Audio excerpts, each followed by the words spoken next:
Welcome back. I'm Kalli Wolf. And I'm Brittany Smith. Topping the segment this afternoon, electric cars are taking over the streets in Tucson. And it's Tai Chi happy hour at the University of Arizona. But first, you've heard of Apple's new watch and Google's pair of glasses. But how close are these wearables to being a part of journalism? Arizona Cat's Eye reporter Alan Davis has the story. As content consumption continues to evolve, journalists are finding new ways to tell stories. Almost 2,000 journalists attended the Online News Association conference in Chicago. While there, they could try new technologies, including Google Glass. It's probably a bit too unuser-friendly, a bit too specialized, if you know what I mean. So maybe if it was a bit simpler and the lens thing was a little bit bigger, I would have used it more. Although Google Glass is still in its beta phase, Robert Hernandez, a professor of practice at the University of Southern California who teaches a class with Google Glass, says that wearables are the future. I'm looking at all these new devices through the prism of journalism. And it falls into two categories normally. It's content creation. As a reporter, I'm wearing these things. How can it help me produce journalism? Or content consumption. How can I tell a story in a different way through wearables? And it's still early in the process, but you're seeing some examples starting to show up. So we've seen journalists use it all over the world. And one of the best things is the hands-free videos. During protests, they've been in crowds where there's tear gas getting launched by the police during riots, and they're able to record a first-person footage of that. It's inevitable that we're going to have wearables in our lives. What shape that final shape will be, I don't know. But we need to be proactive as journalists to figure out how journalism is going to be produced and consumed with those devices. For $1,500, you can buy Google Glass and start sharing and creating your own content. For Arizona Cat's Eye, I'm Alan Davis. For more coverage on the Online News Association conference, go to the student newsroom at newsroom14.journalist.org. What do outer space and art have in common? Well, usually not that much, but at the annual Art of Planetary Science exhibition, they go hand in hand. Arizona Cat's Eye reporter Danielle Carpenter visits the exhibition to tell us more. Astronauts, asteroids, galaxies, nebulas, and more are demonstrated through oil paintings, digital displays, and other forms of art from local artists around Tucson. The exhibition of the Art of Planetary Sciences, held in the Department of Planetary Sciences Lunar and Planetary Laboratory, is a chance for people to experience the beauty of the solar system and the science behind it. This is the second year of the event, and thousands are expected to attend. Event founder and scientist Jamie Milaro says she wants to relay her passion to the world in a not-so-scientific way. And the general idea behind the event was just to say, look, as scientists, what we do is really beautiful. When we look at our data, we see meaning and we see context, and we see implications for, what we now understand about the universe. And that's not something that's really easy for people who aren't scientists to understand. The exhibition also allows participating artists to win prizes. Last year, Teresa Hentz won first place in People's Choice, and she's presenting her art again this year. I heard about the show through another artist in Tucson who knew that I was painting outer space, and she was like, this would be perfect for you. So I was in it last year, and they emailed me and said, we're doing it again. So that's how I'm here.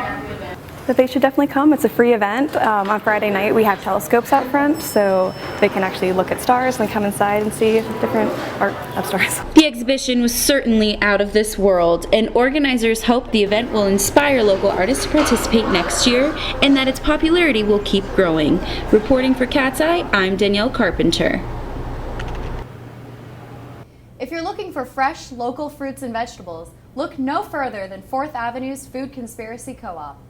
When it comes to produce, the fresher the better, and the Food Conspiracy Co-op sells straight from the farm. The co-op has certified organic and both nationally and locally grown produce, which means some fruits and vegetables travel from farms within 200 miles of the store. You could potentially be eating salad that was harvested within hours. Employee Kelly Waters sees the co-op as a farmer's market you can visit every day of the week. That's as fresh and as local as it's going to get. The co-op's conspiracy gardens were plotted this past January, and customers can reap the benefits of a backyard garden.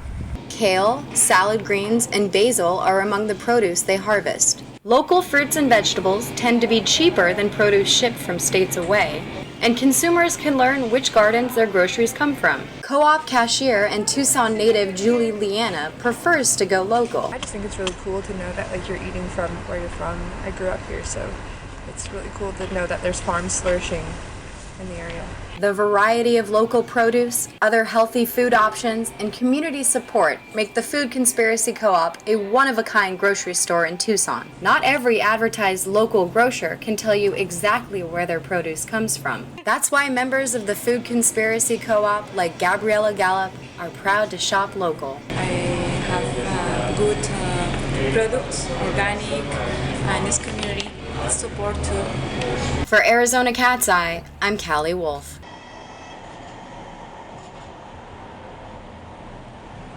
A new therapy has been introduced at the University of Arizona that links compassion with health and wellness. Arizona Cat's Eye reporter Angeline Carbajal tells us more about the therapy. May I feel safe and protected. Everyone can think back to a time where they have struggled in their life. Research has proven learning how to be compassionate helps a person's well-being mentally and physically. Compassion meditation has been around for centuries, but has been recently introduced to caregivers and patients at the University of Arizona College of Nursing. Cognitively based compassion training is a meditation program that is really all about changing how people see themselves in the context of others, how we interact with other people on a day-in and day-out basis. Researchers at the U of A use the training in cancer survivor studies so far, but say the meditation can be useful to anyone. It's been used with younger children just in grade school. I used it in the breast cancer. Some colleagues are using it with combat veterans who have PTSD. Health practitioners and patients say the meditation helps people take control of their emotions in a positive way. Caregivers and patients realize what they can and can't control through the meditation. This is a big thing in the cancer community for both patients and caregivers. Right, okay. That's the guy who because having a diagnosis, you've got the rug pulled out from under you, and you feel, many of us feel, Some compassion training teachers say people have a hard time keeping relationships because they focus too much on their busy lives and technology. We spend so much of our time with our heads and our telephones that we're losing that connection, and it really contributes to so many problems that we have. Faculty in the College of Nursing and Medicine hope to offer the training program to the entire Tucson community within the next year. I'm Angeline Carbajal. If you're interested in more information on compassion therapy, visit the U of A College of Nursing website at www.nursing.arizona.edu. It's 5 o'clock somewhere, but instead of drinking at a bar, Tucson community members are meeting at the University of Arizona campus for Tai Chi Happy Hour. Arizona Cat's Eye reporter Megan Zamiska tells you more about the ancient martial art class. Edna Silva is what people may call a master of Tai Chi.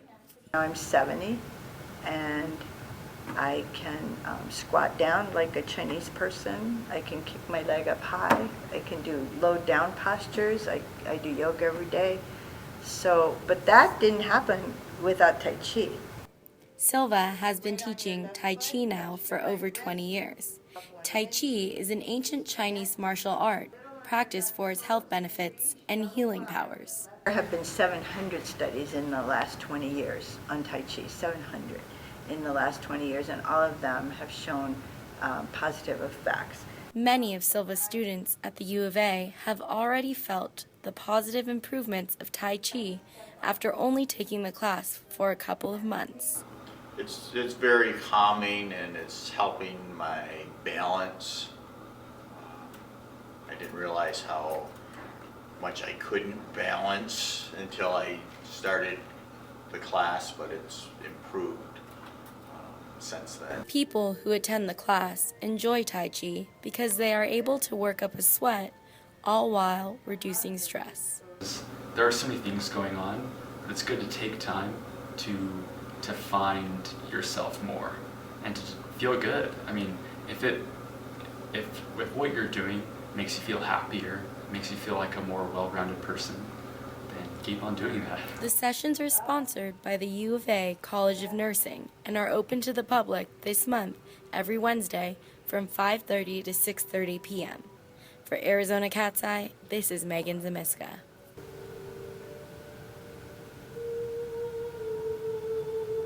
Electric cars are becoming popular in Tucson due to joint efforts by the city and local groups. Arizona Cat's Eye reporter Kelsey Thurridge shows us how these cars are being promoted. Many Tucson drivers are trading in their old clunkers for a new environmentally friendly option. A car is almost a necessity in a town of this size and of this geographic spread. Electric cars are going to be a low pollution or even no pollution option for getting around town. Electric cars are popping up all over Tucson, and the new owners can't say enough about them. This one drives like a dream. It floats along, it's quiet, it has great responsiveness, and I never have to I don't know what the price of gas is. I don't go to the gas station at all. Electric car drivers may not need to use gas stations, but they still need a place to charge their car. The city of Tucson is doing something to help them by installing charging stations like this one all over the city. Many of these local drivers are members of the Tucson Electric Vehicle Association. The club or the group does events like this to promote electric vehicles and provide education to anybody that wants to know about electric vehicles. The club has recently seen growth in membership and is working to make Tucson even more electric car friendly. For Arizona Cat's Eye, I'm Kelsey Thorrid. Find out how Harry Potter took the big stage. And the Arizona State Museum gets a graffiti makeover. Stay tuned after the break.